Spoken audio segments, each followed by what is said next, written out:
Dear friends, welcome to eContent developed on Session 4 Victorian Literature Part 2 BA Optional English 5th Semester Davangere University. In this session, I am going to explain Introduction to Matthew Vernon's poem Shakespeare. Recap. In the previous session, we have been discussed Matthew Vernon's biography, his early life, Matthew Vernon as a poet, major works, major themes of his poems. Learning objectives. To help them to understand the literary background of the poem, to help them to understand the setting and poetic devices of the poem. Session outcomes. Students will be able to understand the literary background of the poem. Students will be able to understand the setting and poetic devices of the poem. This session includes contents like this: introduction of the poem, literary background, setting of the poem, poetic devices, MCQs, assignments, and references. Introduction of the poem.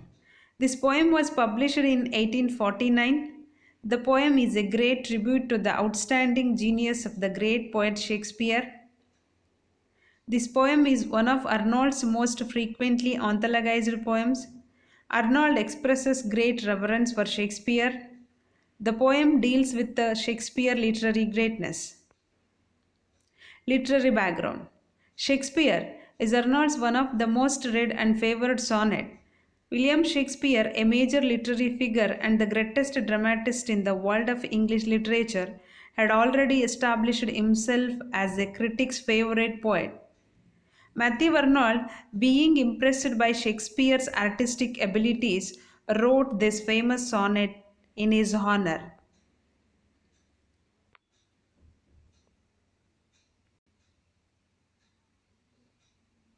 Setting of the poem. The poem cannot be associated with a specific physical location, and the poem is set in the form of thoughts full of praise for the great Shakespeare.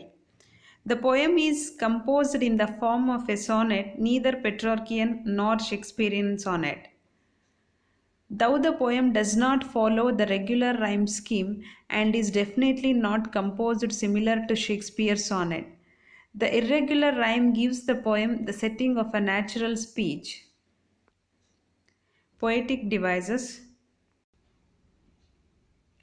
Repetition, alliteration, metaphor, personification. These devices are not used in this poem. First, repetition. It means the action of repeating something that has already been said or written. In the poem lines, we ask and ask, thou smilest and art still, making the heaven of heavens his dwelling place. Second, alliteration. Alliteration is the conspicuous repeating of identical initial consonant sounds in successive or closely associated syllables within a group of words, even those spelled differently. In the poem lines, and thou who didst the stars and sunbeams now, self-schooled, self-scanned, self-honored, self-secures. Next, metaphor. A metaphor is a figure of speech that describes an object or action in a way that isn't literally true but helps explain an idea or make a comparison. In the poem, For the Loftiest Hill, Shakespeare and his heart has been compared with the mountain top. Personification. Personification is the attribution of a personal nature or human characteristics to something non human, or the representation of an abstract quality in human form. In the poem, mountain has been personified as an extraordinary figure. For your reference, here we have MCQs. We will see one by one. First question.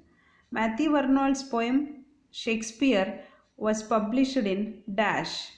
Options: 1859, 1849, 1842, 1823. Answer is 1849. Second question.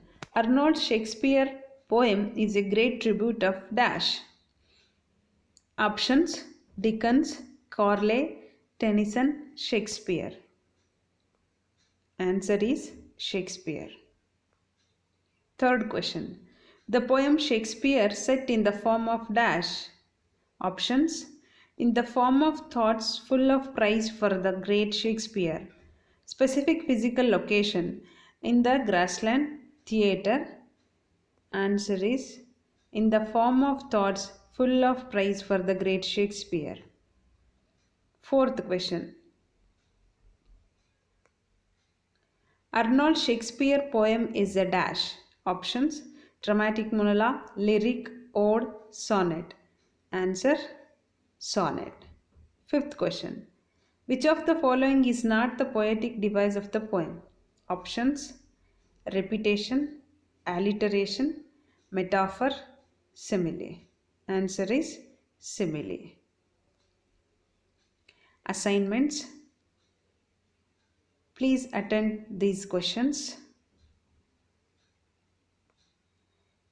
References: we have site source and text.